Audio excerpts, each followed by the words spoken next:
สวยพุ่นนะผ่านเป่าควันมาใส่พุ่นละในขณะเที่ยงนี่ ตอนนี้12 โมงแล้วแต่หมอกยังปกคลุมตอนนี้ก็รถก็ยังพากันหลั่งไหลขึ้นมาอยู่เต็มอายะมาเบิ่งความสวยสดงดงามของภูทับเบิกก็คือจุดชมวิวของเพชรบูรณ์ที่สวยสดงดงาม นี่ไม่ยังก็ได้ส่วนใหญ่ อันนี้ก็สวนกะหล่ำปีแต่ก็ทำทุกปีทำตลอดปี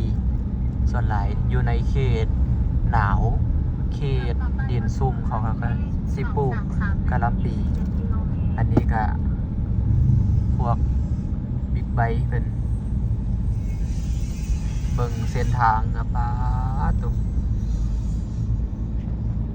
เดี๋ยวสิถ่ายยาวๆให้ทุกคนทุกท่านได้เบิ่งได้ชมนำกันว่าเดี๋ยวพาเบิ่งทุกคนอยู่คนทางเฮือนเขาเฮ็ดอยู่งอยอยู่หน้าผาเลยเปิดเตะทางไว้ฮักซอกอ๋อทางอันนี้ขึ้นนะขึ้นจังไดให้ได้นี่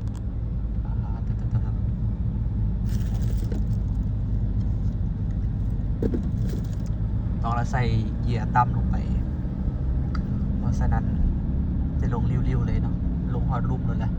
แบบลัดซื่อลงค่ะนะผู้ใดอยากมาลินโค้งกับรถกะถ้ารถไผ่รถบอดี้แมันยากๆเนาะต้องรถเอาดีแดต้องใส่โฟวินขึ้นมาละอันนี้ก็ลงมาพักผ่อนก่อนเส้นทางก็ต้องได้ค่อยๆไปเราก็ค่อยไปได้นะบ่แม่นว่ายานดอกชมวิวเพื่อบ่พลาดในการชมได้มาครั้งหนึ่งก็ต้องได้ค่อยๆเบิ่งไปเพื่อเก็บข้อมูลว่าจุดใดน่าเที่ยวน่าชมตอนนี้ก็ได้จับไว้นะนี่เนาะเดี๋ยวสิทะลุออกไปมันสั่นหมดเด้อนั่น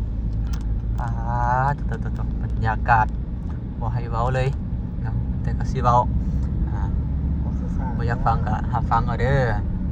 นี่ตอนนี้ก็โอ้โหนี่มันสิลงเร็วๆโลดแล้วก็มีห้องพักห้องเช่าอาหารเนาะไว้ให้เฮาได้พักผ่อนหย่อนอารมณ์ได้กินลมชมวิวเบิ่งบรรยากาศระหว่างห้อมผาเบิ่งภูผาป่าไม้ห้วยห้องน้องบึงเดี๋ยวแต่สิเบิ่งเนาะมีอย่างให้เบิ่งกะอันนี้ก็คือนักข่าวบนรถมาทำข่าวอัปเดตในแต่ละมือเพิ่นว่าอันนี้ก็เป็นโค้งที่ว่าอันตรายต้องได้ค่อยไปค่อยมาเหนือฟ้ายังมีฟ้าพุ่นนะบ้านพักบนดอยก็สิแม่นดอยแล้วเนาะกายดอยก็สิแม่นหลังเขาเบิกจากบางเขาเจ้าเฮ็ดติดเนี่ยตาฟังงอยอยู่นั่นเลยล่ะนะบรรยากาศเนี่ยโอ้ถือว่าสวยสดงดงามเลยล่ะกาเบิ่งกันไปยาวๆเบิ่งหนทางอยู่ในระหว่างทางเป็นเท่าใดระหว่างทางคดเคี้ยวไปนี่บอนนี้ก็โอ้บอนจุดชมวิวงามลงไปก็เป็นทะเลหมอกเลยล่ะลงไปทางลมพุ่นรถกับพากันลั่งไหลเข้ามาแต่ละมือเป็นหลายร้อยคันพุ่นล่ะพากันลั่งไหลคือมาอยู่บ่เซา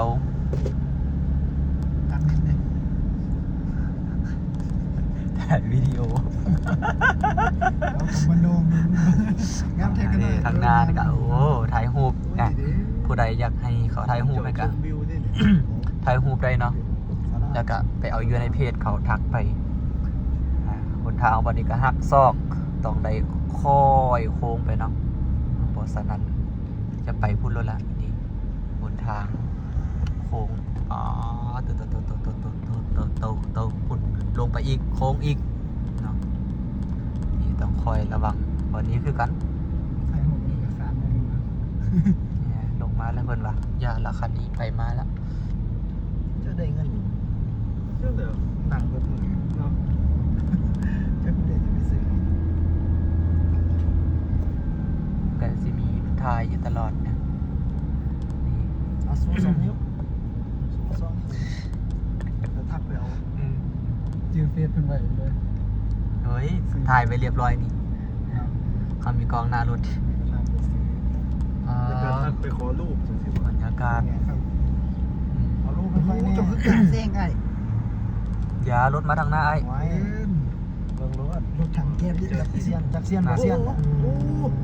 โห เสียงชีวิตเกิน มาดู โรงงานนี่ไหม วิวไทยมานอนอยู่นี่ โอ้ คุณน่ะ มุมรถซื้อ อ่า ว่า ผุดทางขึ้นมา แล้วท่านสิกล้าไปยังท่าน โอ้ ทางแก๊สเต็มรถ เจ็บแล้วเสียง เอา กับ แก๊สไม่เปลี่ยนเลยเก็บเป้าแล้วแก๊สเป้าเป็นลงไปเอา เบิงออโต้บรรยากาศเบิงหมอกป้าตรงเบิงหมอกแถวนี้ จนเต็มเนาะ เอาดีๆด้วยเคนชีวิตนี่ฝากไว้ที่เจ้า ทางขึ้นไปกะวันนี้ก็ทางลงไป นี่ เนี่ยคนนี้อยู่เกียร์ อืดๆลงไปเนาะหนทางอีกยาวไกลต้องค่อยๆไป ทางหน้ากะเบิงจากไอ้หมอกเต็ม ยอดดอยภูทับเบิกตอนนี้กำลังลง บางคนก็เอารถจักรมาก็โอ้ทอยแหงดิฟแต่เฮานี่ดิฟบ่ได้แล้วอืมอ่ะต้องระมัดระวังไว้ก่อนความประมาทคือความตายเพิ่นว่าเราต้องได้คอยระมัดระวังไปแล้วว่า ยังเล็กน้อย3คน นี่อันนี้เด็กน้อย4เพิ่นแล้วบ่แม่นแต่3แล้วนะ 4 โอ้ยพากันบ่อยากก็บ่ฮู้จีจอดนอนแหน่อยู่พุ่นนะโอ้ยมาก ไทยเฮ็ดหยังก็ได้นี่ อิงไอหมอกป้าบอนี้บรรยากาศโคตรงามเลยไทยสิมากันนี้บอนี้ภูลอยฟ้า มาพักผ่อนบอนี้คักสุดเนาะเพราะว่าหมอกสีปิวมาหาตลอด แต่ระวังจะเป็นใครบนอันนี้ก็พิธีไบเกอร์ เคนได้เปิดไฟรถไว้บ่เปิดครับอย่าเปิดไฟสูงบ่ ป้าตัวอยู่ในระหว่างทาง ผู้ใดอยากมาพักผ่อนหย่อนอารมณ์พักผ่อนหย่อนใจกะมาได้เชื่อว่าบ่ผิดหวังผิดหวังก็คือมาแล้วก็บ่ได้สมคืนบ่ได้เท่านั้นแหละเนาะคุณบรรยากาศเนาะบ่อยากจะบรรยายเลยล่ะเจ็บคอพอหลายแล้ว เพราะว่า 2 นิ้วนี่เขาก็มีบริการถ่ายรูปภาพ ให้แก่ผู้คนที่มาเที่ยวผู้ใดอยากได้ก็ติดต่อไปหาเขาเขาก็มีอัน ลอยน้ำ เพจให้เนาะทักไปหาเพจเขารถคันนั้นคันนี้เขาก็หาให้ อันนี้ก็จะเป็นหมู่บ้านของพี่น้องชนเผ่าเพิ่นก็เฮ็ดอยู่ในดินอยู่ในร่องน้ำแถวเพียงได้หนึ่งเพื่อปลูกฝักหรือว่าปลูกเฮือนอยู่อาศัย เส้นทางขึ้นมากะจักกิโลก่อน10 ปลายกว่ากิโลเนาะครับ17กิโล17 กิโลจึงขึ้นมาพอนี้ผู้คนกำลังไหลกันขึ้นมาบ่หยุดบ่เศร้าเพราะว่าบรรยากาศโซนนี้ก็สวยสดงดงาม ตาม ท้องเรื่อง เที่ยวงาม ดังที่เห็นนี่แหล้วเนาะบ่แม่นว่าเบาล้าได้เนาะดังที่เห็นนี่แหละ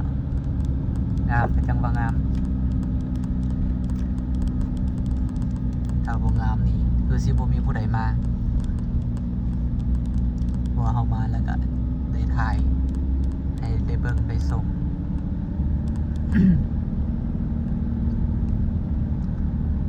อันนี้เป็นเขตสุนทรบ้านดอยน้ำเพียงดิน โอ้รับระบบ บ้านดอยน้ำเพียงดินมันก็อาศัยอยู่แถวนี้ก็โอ้โหอย่าขาดเลนมาเรื่อยเด้อคอยกระยานเสียวๆอยู่เนาะต้องระมัดระวังทางมันโค้งโอ้โหอยู่ว่าฟ้าวคอยกับฟ้าวคือกัน อย่าฟ้าวตายเท่านั้นแหละ เฝ้ากินเฝ้าเที่ยว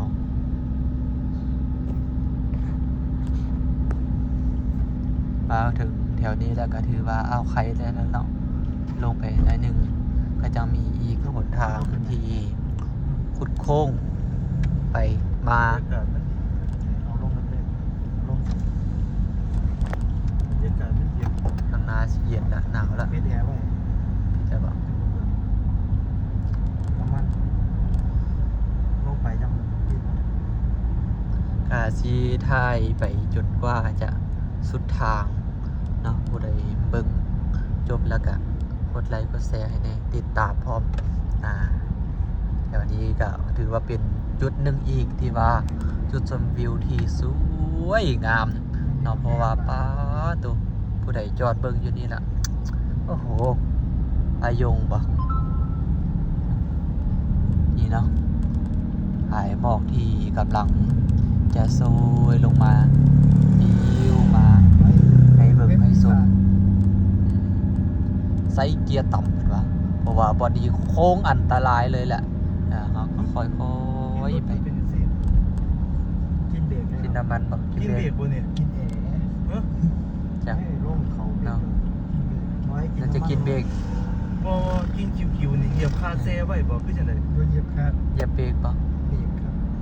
เบรกแล้วเพราะว่า เหยียบแซ่ดิ เอาเลยลงมา เหยียบเลย คุณนะบรรยากาศ แหมกินให้หน่อย แม่นบ่ว่ามันกินเบรกบ่ กินเบรกเพราะว่า เบรกเนี่ย ได้เบรกไปเบรกมาอยู่ตลอดมันก็สิมีกินแด่ เป็นแต่เหยียบยังเหยียบบ่เป็นแต่เหยียบก็ปล่อยมันไหลเลย ใส่เล็กต่ำเพื่อสวยเอาเนาะคัดเล็ก ขี่รถลงเขาเลยยากกว่าขี่รถขึ้นเขาเลยเพราะมันต้องได้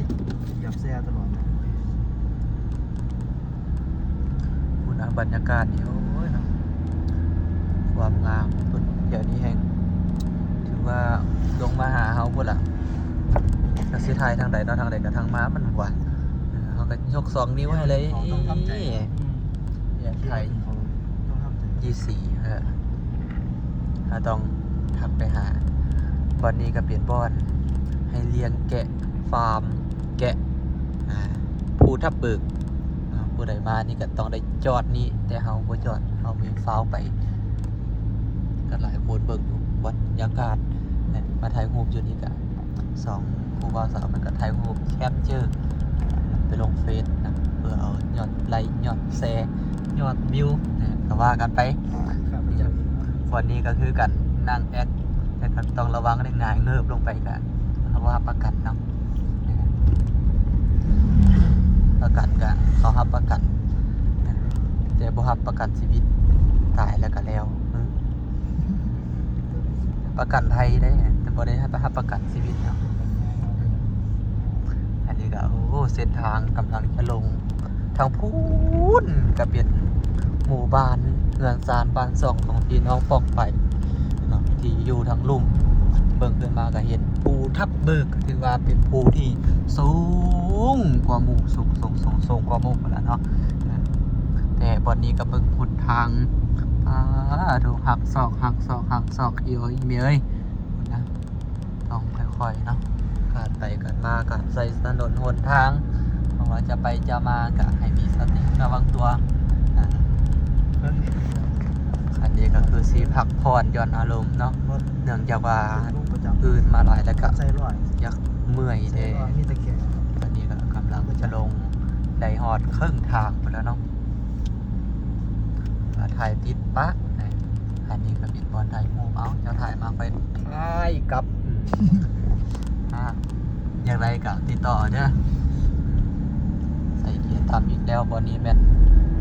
บนถนนบนทางลงไปยาว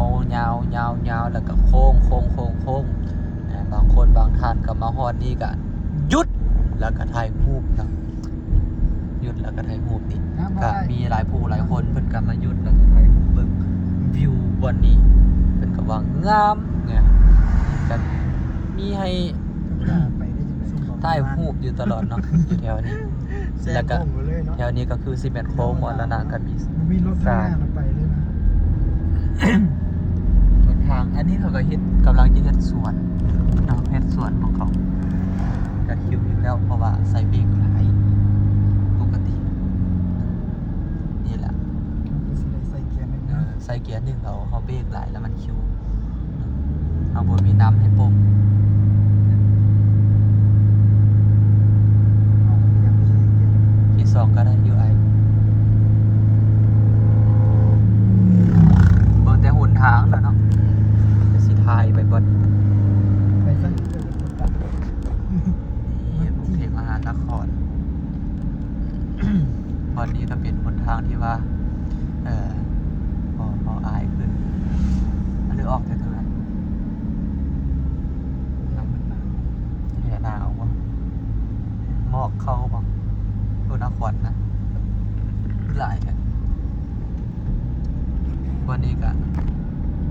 ถ่ายรูปถ่ายหอย เพราะว่ามันเป็นโค้งเนาะ โอ้กิน 1 2 3 ฟ้า โอ้โตนี่ค่ะมีถ่ายรูปแคปเจอแคปหมูวันนี้สิถ่ายไหมโอ้ยจังหักศอกเลยหนทาง ไอ้ที่หอดทางลงเลยละแต่ที่หอดทางใต้ นี่ก็ถ่ายรูปไปเมยลงผ่านนี้ก็นี่เบิ่งจะพ่นต่างไหมต่างในเป็นความมาโค้งเมตอนี้ก็เลยก็ได้อะ เปลี่ยนภาษา เบิ่งไหมนี่อันนี้ก็ถ่ายรูปอยู่ก็ถ่ายอะคืนอย่างไรก็ติดต่อมาเนอะนี่ลงมาฮ้อนนี้ก็มีก็ได้โค้งอ่ะนี่ความมาโค้งไล่สิเมตอนี้เอาปุ่นนะขึ้นลงยอมไม่เอ้ยเนาะเบิ่งความมาโค้งอ่ะนี่ตัวเผื่อบุงหูคนต่างในแม่นลงฮอตเตอร์อุ่นแล้วนี่บอนนี้กับบอนผักรถอีกทีนึงได้นี่นี่อันนี้เป็นกอีกั้น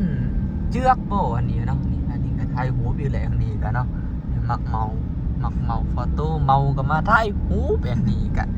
สิได้อะเลยคนก็ลังไล่เข้ามาคือเก้าบางคนก็เมื่อบางคนก็มา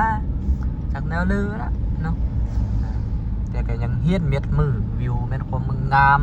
เมื่อสิมาพักเศร้าก็มีห้องพักห้องเศร้าหรือว่าจะกางเต็นท์นอนก็ได้หรือจะกางเต็นท์ตากหนาวอะเนาะนี่อันนี้รถนี่ก็กำลังขึ้นป้านี่ก็นี่รถจักรก็ขึ้นป้าได้เนาะซ่องกูซ่องพวกเมียซ่องกูซ่องผู้สาวก็ได้เนาะโอ้อันนี้ก็ถือว่าเอาไข่ลงมาแถวเตอร์แล้วได้นี่นะเตอร์ก็มีน้องเยอะๆอันนี้เป็นกับพุยไม่เจอสโลงสิกับพุยกับอาโบยูได้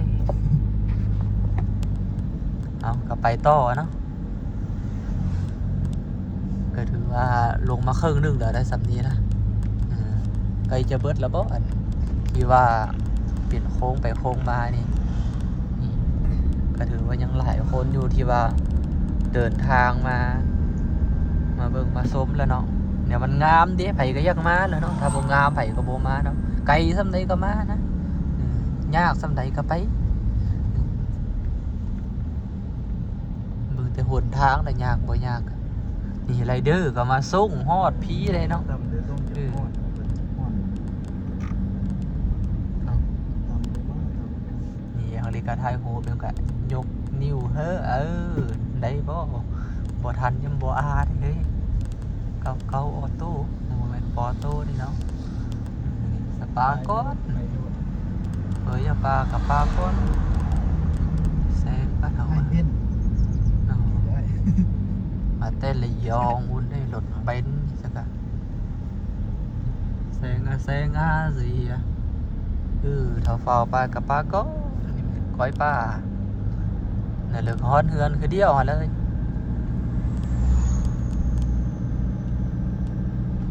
เนี่ยหนทางอีกยาวใกล้คือบริการนักท่องเที่ยวก็เยอะเที่ยวนี่นักท่องเที่ยวมาพักอยู่บ่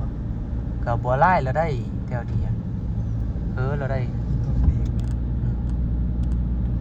กินนะเด้อดิหอยเปิ้นมาก๋วยเตี๋ยวนี่ละดิเนาะ คือตอนนั้นเขาบ่เบรกไล่ไปเลยละมันนี่นะมีแต่ว่าเสื้อเกียร์ต่ำปานหน่อยนึงแล้วก็โค้งบ่ไล่ละก็ทำมาด้าก็มีโค้งอยู่บ้างเล็กน้อย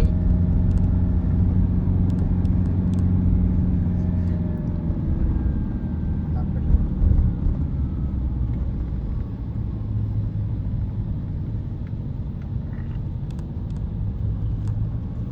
เหมือนแต่ความโค้งละซ้ำได้ภายในแม่นรถที่ว่าเที่ยวไปจับเขาก็ใส่กันโซนกันดาดพร้อมเด้ทางข้างเขาก็ใส่นะยันมันดาดดินี่เห็นตอนนี้เนาะ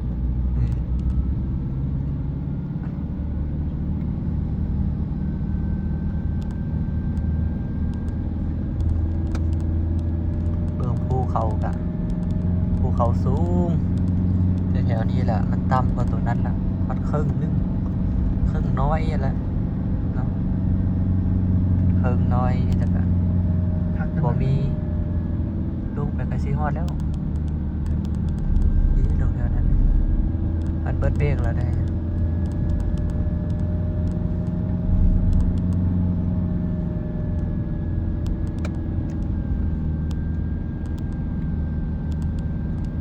ตอนนี้ก็ใกล้จะฮอดหนทางที่ว่ายากโค้งกับโค้งเล็กน้อยบ่ถึงกับว่าโค้งหักศอกนี่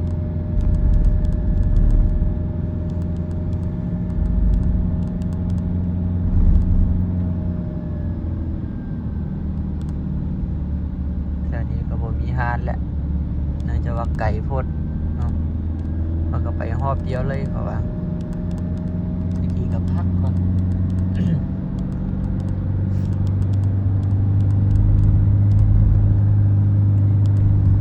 อันนี้ก็ฮอดหมู่บ้านก็ถือว่าไปสิสิ้นสุดหนทางขึ้นเขาเที่ยวบ้านนี้เขาก็ปลูกฟังปลูกมะขามสไลด์เพราะว่ามะขามเป็นที่ขึ้นชื่อของเพชรบูรณ์เพชรบูรณ์นี่โอ้ยต้องมะขามแล้วแหละอันนี้คือสวนป่าสักของเพิ่น